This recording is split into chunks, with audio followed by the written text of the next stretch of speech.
அனைவருக்கும் வணக்கம் நண்பர்களே. இன்னைக்கு நம்முடைய பதிவில் தொடர்ந்து எதை பற்றி பார்க்க போறோம்னா, உற்சாக நியூஸ் சேனலில் முருகானா வார்த்தையை சொன்னால உருகாத உள்ளம் உண்டோ? முருகன் வார்த்தையை சொன்னாலே உள்ளம் முருகக்கூடிய நிறைய பேர் இருப்பீங்க. அவங்களுக்கான ஒரு அரிய தகவல் தாங்க இந்த பதிவில் பார்க்க போகிறோம். முருகனுக்கு நாங்கள் சொல்லக்கூடிய இந்த பரிகாரங்களை செய்து பாருங்க, உங்கள் வாழ்க்கையில் நிச்சயம் மாற்றம் ஏற்படுங்க. வறுமை நிலையும் மாறிடுங்க. அது மட்டும் இல்லைங்க, தீராத கடன் தொல்லையில் இருந்தாலும் நீங்கள் விடுபடலாங்க. எந்த நோயிலிருந்தும் நீங்கள் விடுபட இந்த ஒரு பரிகாரத்தை முருகனுக்காக செய்து பாருங்க. இந்த வீடியோ உங்களுக்கு பயனுள்ள தகவல் நிறைந்ததாக இருக்கும். அதனால் வீடியோவை எந்த இடத்துலையுமே ஸ்கிப் பண்ணாமல் பாருங்கள். இது போன்ற சுவாரஸ்யமான பதிவுகளை தெரிஞ்சுக்கொள்ள மறக்காமல் நம்ம உற்சாக நியூஸ் சேனலுடைய பெல் பட்டனை கிளிக் பண்ணி சேனலை சப்ஸ்கிரைப் பண்ணிக்கோங்க. லைக் பண்ணுங்கள், ஷேர் பண்ணுங்கள், கமெண்ட் பண்ணுங்கள். வாங்க வீடியோக்குள்ளே போகலாம். உங்களுக்கு பார்த்தீங்கன்னா ஜோதிட ரீதியான சந்தேகம் இருக்குதா? ஜோதிடத்தில் ஒரு தெளிவான பதிவையும் பரிகாரத்தை பெற்றுக்கொள்ள வீடியோவில் டிஸ்கிரிப்ஷனில் கொடுத்துருக்க நம்பருக்கு கால் பண்ணுங்கள். இந்த பதிவில் நம்ம யாரை பற்றி பார்க்க போகிறோன்னா, தமிழ் கடவுளாக இருக்கக்கூடிய முருகப்பெருமான் பற்றி தாங்க. நீங்கள் அழகாக இருக்கக்கூடிய முருகனை நினைத்து பாடல்களை பாடினாலே போதுங்க, முருகனுடைய உள்ளமும் உருகிடுங்க. வெறும் கையோடு சென்று நீங்கள் முருகனுக்கு பிடித்த பாடலை பாடிக்கூட வரங்களை கேட்டு பாருங்க.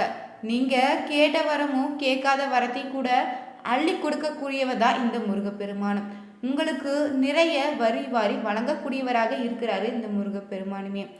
இப்படி இருக்கும்போது ₹1 காணிக்கை வைத்து நீங்கள் இந்த ஒரு பாடலை பாடி உங்களுடைய வேண்டுதலை இறைவனிடம் பாதத்தில் வைத்தாலே போதுங்க. நம்பிக்கையோட வேண்டுதல் செய்தீங்கன்னாவே நிச்சயமாக நீங்கள் கேட்ட வர உடனே கிடைக்குங்க.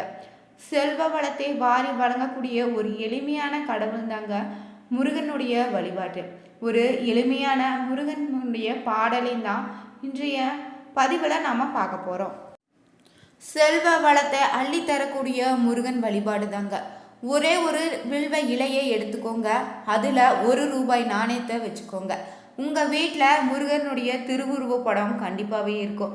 அந்த படத்துக்கு முன்பாக இந்த இலையை ₹1 வைத்துட்டு, முருகா என்னுடைய மன கஷ்டத்தை தீர்த்து வைப்பாயான்னு, கடன் சுமையை குறைத்து வையின்னு, வட்டி கட்ட முடியலை, புத்தி தடுமாறி கடன் வாங்கிட்டேன்னு, நஷ்டமும் ஆகிட்டுதுன்னு மனம் விட்டு பேசுங்க.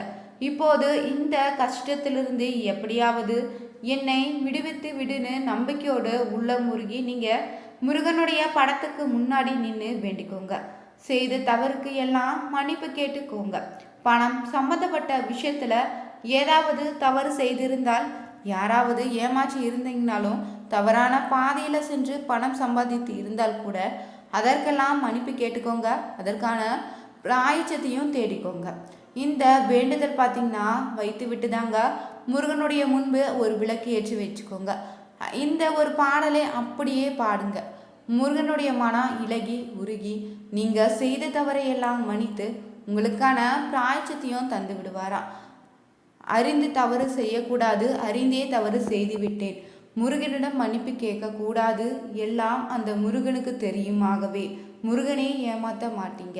முருகனுடைய உள்ள முருக, நம்முடைய உள்ள முருக பாட வேண்டிய பாடல் வரிகள் பார்த்திங்கன்னா, 5 முகம் தோன்றின் 6 முகம் தோன்றும், வெஞ்சிமரில் அஞ்சல் என வேல் தோன்றும், நெஞ்சில் ஒரு கால் நினைக்கின் 2 காலும் தோன்றும், முருகா என்று ஓதுவோர் முன் என்னும் இந்த ஒரு எளிய பாடலை பாடி நீங்கள் உங்களுடைய வேண்டுதலை வையுங்க.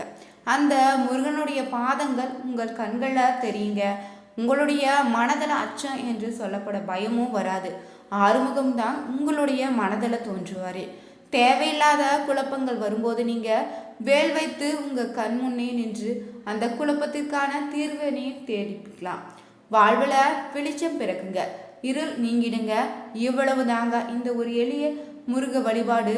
முருகனுடைய பாதத்தில் வைத்த இந்த ₹1 பாக்கெட்டை வைத்து கொண்டீங்கன்னா நிறைய பணம் சேருங்க. பணம் தொடர்பான எந்த பிரச்சனையாக இருந்தாலுமே இனி உங்களை விட்டு விலகிடுங்க. அடுத்தபடியாக பார்த்தீங்கன்னா, முருகனுக்கு நிறைய பேர் குழந்தை வரம் வேண்டிதாங்க விரதம் இருப்பீங்க. அவர்களுக்கான ஒரு எளிய பரிகாரம் தான் இந்த பதிவில் பார்க்க போகிறோம். ஈரோட்டில் இருந்து பார்த்தீங்கன்னா 6 கிலோமீட்டர் தொலைவில் இந்த கோவில் அமைஞ்சிருக்குது. இந்த கோவிலில் பார்த்தீங்கன்னா முருகப்பெருமான் நின்ற கோலத்தில் தான் அருள் பாலிக்கிறாரு. ஈரோடு மாவட்டத்தில் உள்ள திண்டல் என்ற இடத்துல தாங்க சிறிய குன்றின் மேல முருகப்பெருமானும் திருக்கோவில் அமைஞ்சிருக்குது. குன்றிற்கு இடமெல்லாம் குமரன் இருக்கு இடன்னு சொல்மொழிக்கு ஏற்பதா இந்த ஆலயமே முருகனுடைய அருள் ஆலயங்கள் வரிசையில முக்கிய இடம் பிடிக்குதுங்க. இந்த ஆலயத்துல நின்ற கோலத்துல முருகப்பெருமான் அருள் பாலிக்கிறாரு. புத்திர பேர் இல்லாதவங்களும் இத்தல முருகனுக்கு அபிஷேகம் செய்து ஏழைகளுக்கு அன்னதானம் வழங்கி வழிபாடு செய்தீங்கன்னா விரைவில் குழந்தை பாக்கியம் கிடைக்குங்க என்பது இந்த கோவிலில் வழிபடக்கூடிய அனைவருடைய அசைக்க முடியாத நம்பிக்கையாக இருக்குதுங்க. ஈரோட்டிலிருந்து பார்த்தீங்கன்னா பெருந்துறை செல்லக்கூடிய வழியில் சுமார் 6 கிலோமீட்டர் தொலைவில் திண்டல் திருத்தலம் அமைஞ்சிருக்குது. இந்த கோவிலை சென்று பரிகாரத்தை செய்து பாருங்க, உங்களுக்கான குழந்தை வரம் கிடைத்திடுங்க. அடுத்தபடியாக பார்த்தீங்கன்னா முருகப்பெருமான பெருமாளும் செவ்வாய்க்கிழமையில தான் வழிபடுவாங்க. இந்த செவ்வாய்க்கிழமையில வெற்றிலை தீபத்தை வைத்து இந்த ஒரு பரிகாரத்தை செய்து பாருங்க, நீங்க நினைக்கின்ற காரியங்கள் அனைத்துமே உடனடியாக கிடைத்திடுங்க. நீங்க வீடு கட்ட வேண்டும்னு நிலமாக வேண்டும்னு என்ன வைராக்கியத்தோடு இருந்தாலும் கூடங்க நீங்க இந்த செவ்வாய்க்கிழமை தோறும் முருகனுக்கு இப்படி வெற்றிலை தீபம் ஏற்றி பாருங்க, நிச்சயமாக பார்த்தீங்கன்னா அதற்கான பலன்கள் நீங்கள் அனுபவிப்பீங்க. வீடு கட்ட நினைத்தாலும் மட்டும் போதாதுங்க, அதற்குரிய ஏற்பாடுகளையும் செய்து கொண்டே வர வேணும். அப்படி செய்து வருபவங்க செவ்வாய்க்கிழமை தோறும் பார்த்தீங்கன்னா வீடு முழுவதையும் சுத்தம் செய்துக்கோங்க.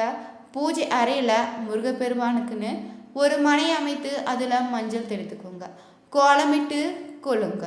அதில் முருகப்பெருமான் இல்லைன்னா சிலை வைத்திருந்தால் கூட அதை நீங்கள் பூக்களால் அலங்காரம் செஞ்சுக்கோங்க. சஷ்டி திதியில் முருகனுக்கு வழிபாடு செய்வதால் உங்கள் செலவில் ஒரு செங்கலை மட்டும் வாங்கி வீட்டில் வச்சிடுங்க. இந்த பூஜையின் போது பார்த்திங்கன்னா மஞ்சள் குங்குமம் விட்டு முருகனுக்கு அருகில் அந்த செங்கலையும் வைத்துக்கோங்க. பின்னர் பார்த்தீங்கன்னா 6 விளக்குகள் தாங்க, அதாவது அந்த 6 விளக்குகளையும் நெய் இல்லைன்னா நல்லெண்ணெய் ஊற்றி திரி போட்டு எடுத்துக்கோங்க. ஒவ்வொரு விளக்கையுமே ஒவ்வொரு வெற்றிலையும் வைக்க வேணும். பரிகாரத்துக்கு பயன்படுத்தக்கூடிய வெற்றிலை நுனி மற்றும் காம்பு உடைந்து இருக்கக்கூடாதுங்க. கந்த சஷ்டி கவசம், முருக சோத்திரங்கள்னே, சண்முக கவசம் போன்ற முருகனுடைய அருளை பெறுவதற்குரிய ஸ்லோகங்களையும் நீங்கள் வழிபாடும் போது பாடலாம், இல்லை ஒலிக்க செய்து கூட உங்களுடைய வழிபாடை செய்யலாங்க. பின்னர் பார்த்தீங்கன்னா தீபத்தை ஏற்றி வச்சுக்கோங்க. தூப தீப ஆராதனை காண்பிக்கணுங்க. நெய்வேத்தியம்னு சர்க்கரை பொங்கல், பாயாசம், வடை, சுண்டல் இல்லைன்னா தனக்கு விருப்பமுள்ள எந்த பிரசாதத்தையுமே செய்து வைக்கலாங்க.